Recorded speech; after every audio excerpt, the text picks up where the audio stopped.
جوتے پالش کرنے والا بچہ جو آکسفورڈ یونیورسٹی کا پروفیسر بن گیا۔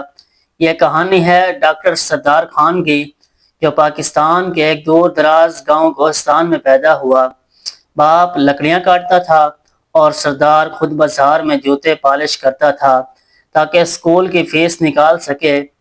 اس کے اسکول میں نہ بجلی تھی نہ پنکھا، لیکن اس کے خواب بہت بڑے تھے۔ ہر رات وہ مدرسے کے باہر بیٹھ کر اندھیرے میں کتابیں پڑھتا تھا۔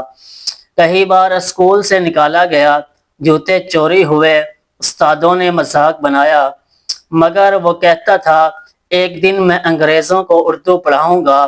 لوگ ہنستے تھے، لیکن پھر وہ دن آیا جب اسے اسکالرشپ ملی، پہلے کراچی، پھر برطانیہ اور آخرکار آکسفورڈ یونیورسٹی نے اسے بطور اردو لسانیات پروفیسر بھرتی کر لیا۔